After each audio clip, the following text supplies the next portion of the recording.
Welcome back to the law of rhythm. We're on the law of rhythm now. Last video was the law of polarity. Now, law of rhythm and law of polarity go hand in hand. All things that extend from oneness have polar opposites. Now, everything that experiences this world will swing between those two opposites. Night will turn to day and back to night. We'll be happy, then we'll be sad, we'll be motivated, we'll be unmotivated. There will always be a swing. All things will have a chance for a return. Rhythm swings ever onward. But we don't have to get caught up in that rhythm. Most people sit in the tide, and when the tide rises, they rise. When the tide lowers, they rose. When the tide lowers, they lower. But we don't have to. We can't stop the swing of rhythm, but what we can do is we can rise above the swing. We can raise our vibration and let the pendulum swing underneath us. That's alchemy. Again, that's transmutation. That's the true alchemist at work. We polarize ourselves again at the desired states. Think of a swing. You push someone forward, they swing backwards, or they swing forward and then they come back at you. Just like that swing, this is how life works. Now, if the swing is coming back at you, it doesn't make any sense to push forward, does it? It makes absolutely no sense to push the swing forward when it's coming backwards. You move out of the way and you let it swing, and then you have options. You become the player instead of the pawn. You're no longer riding the pendulum, you're influencing the pendulum. Because see, just like that swing, you push it when it's coming down to give it more momentum on the swing forward. But rhythm compensates. In other words, as far as the swing goes forward is, roughly speaking, as far as the swing is going to go backwards. So by influencing either end of the spectrum, we can influence the entire pendulum. Now, what does this say about life? This says that between any swing, its opposite will again define how far the swing is going to be. Those keen to extreme joy are also keen to extreme sadness. And those who block their emotions, put up walls, and don't allow themselves, for example, let's say to love, they will not be hurt because they've closed themselves off, but they will also not experience the joy of love because rhythm compensates. It's deadly to be vulnerable. It's deadly to allow yourself to be really excited, really happy, extremely excited about something to happen, and to let it all hang out and to put it all on the line, because if it doesn't work out, it destroys you. It destroys you. But that's just the way the world works, because rhythm compensates. And anytime you have an extreme, its opposite will be just as extreme. Think about a dam. If you block a river for so long, yeah, you'll stop the river, but what's the compensation for that? When the dam breaks, it floods and it kills people, thousands of people. Whoever's in its way, animals, people, plants, trees, doesn't matter, will die, because that balance has to be restored. One way or another, energy will always find an equilibrium. And that's what polarity is doing. Polarity is saying there are opposites in the world. Rhythm is saying, now let's balance these opposites. It's like dancing. It's movement. It's defining. You have to have that balance in order for life to keep going. Stop the music and you stop dancing. Now, rhythm, we want the world to dance to our song. That's the whole thing when it comes to being an alchemist and using these laws. Rhythm is operating, but we can set up our own rhythms. We can make the world dance to our song instead of having to dance to the world songs. We can be dictated, or we can dictate. Now, rhythm is momentum. Rhythm is motion. If you want to create your own rhythms, it's like creating a routine. You want to be a more successful person, what do they say? Have a healthy routine. Write stuff down, follow it every single day. Why? Because consistent movement is consistent rhythm. And that's consistent momentum. And the more momentum you have, the easier it is to do something. Just like spinning, you get a bucket of water and you spin the bucket and you twirl it, creates a little vortex. And the more you spin it, the easier it is, the faster it goes, and the less energy you have to put into it to sustain that. And what happens when you reverse motion? It's chaos. You're fighting against the current. You're fighting against the current. But as long as you keep it up, the vortex gets a little easier, a little faster, a little easier, a little faster, a little easier, a little faster. That's how we set up our own rhythms. That's how we hack our world. Choice is crucial. There are laws that extend from oneness that you cannot escape. You cannot escape. But you still have free will. You still have the option to use the laws or be used by them.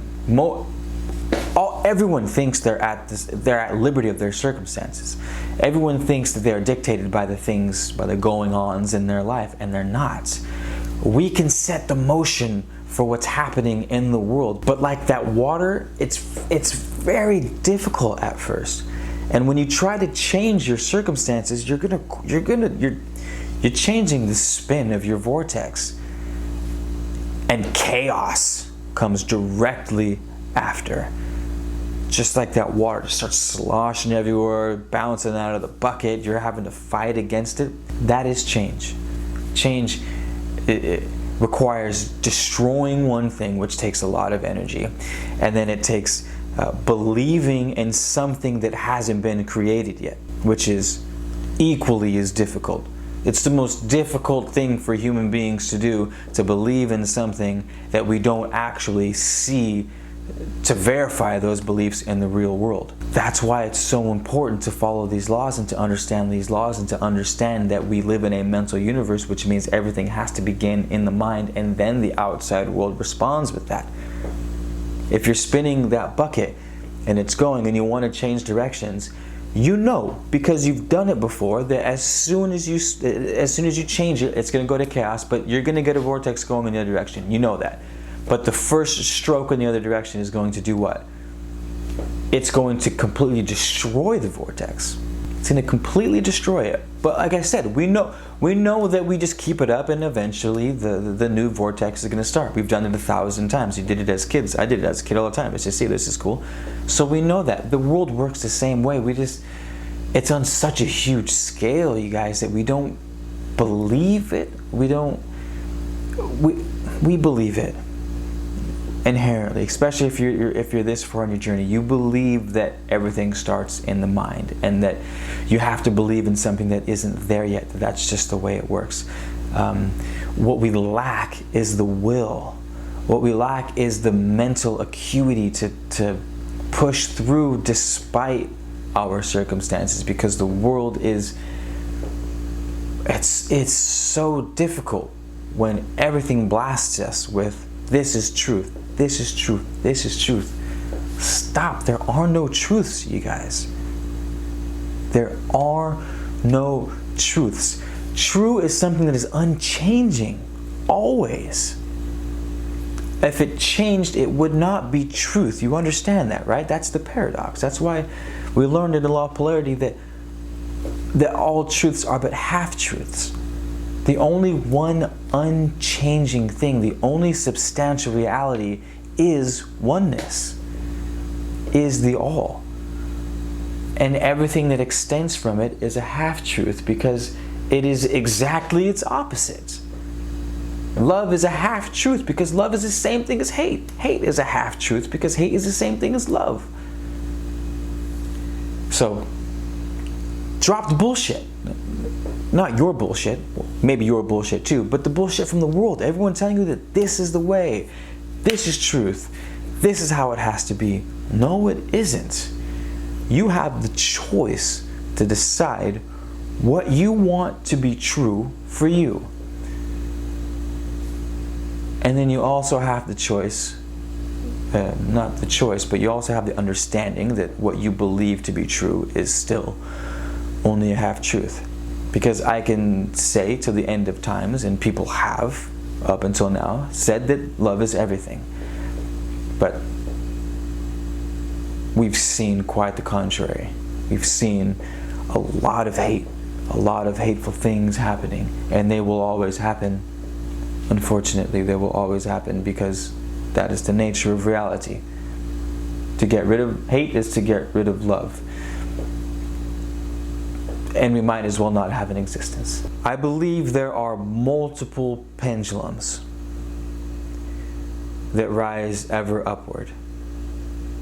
And the idea I had was based on this. Have you ever been at a party and you don't want to be the last one to leave a party? You've always heard that, right? You don't want to be the lingerer that stays well past something. You don't know when to let go, basically.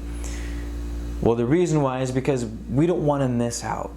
So as soon as something hits an apex, it starts its descent. Rhythm.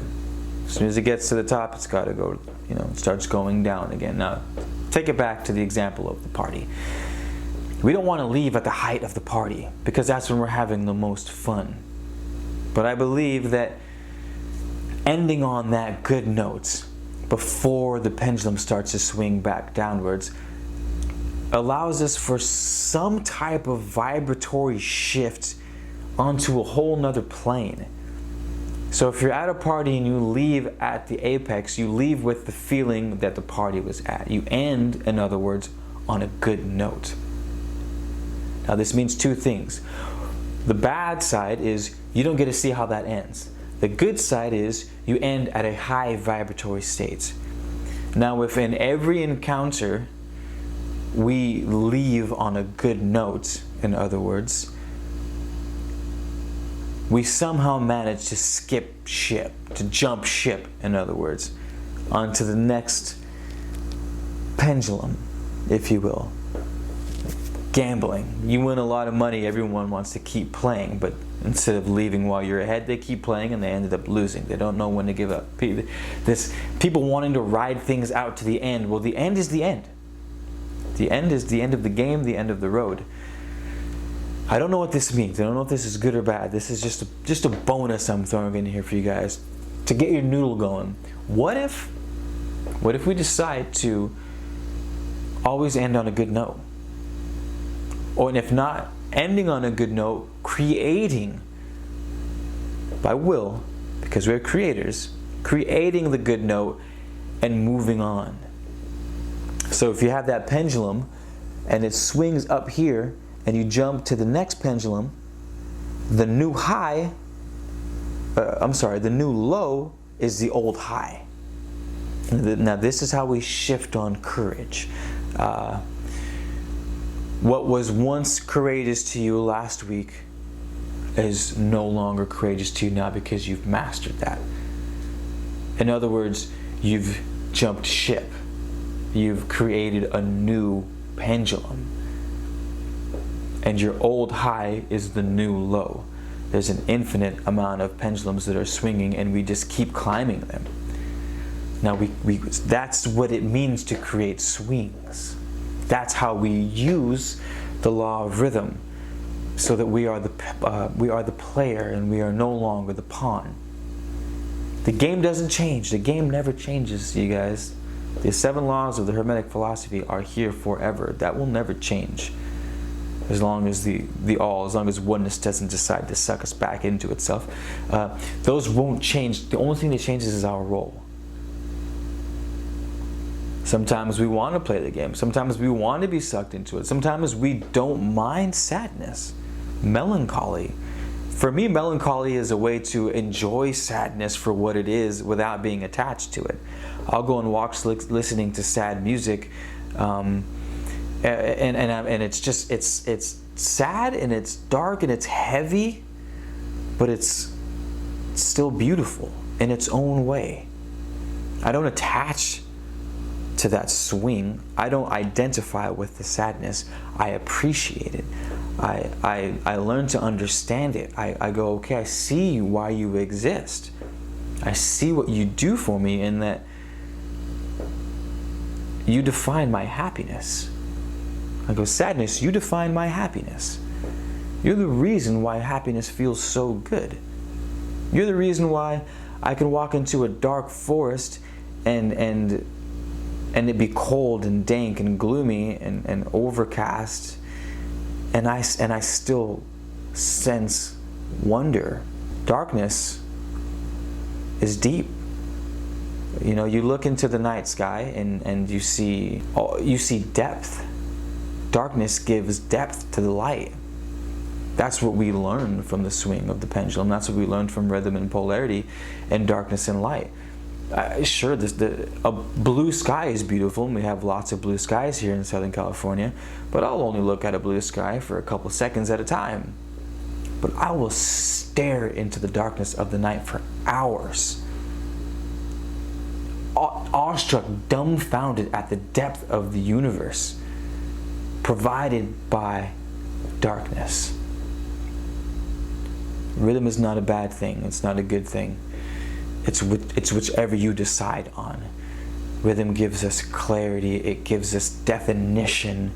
It gives us an understanding of everything that there is to experience, and we are here for nothing but an experience. We are here solely to experience, solely to grow. And these laws help us do that if we use them. I'll see you guys in the next video. Thanks.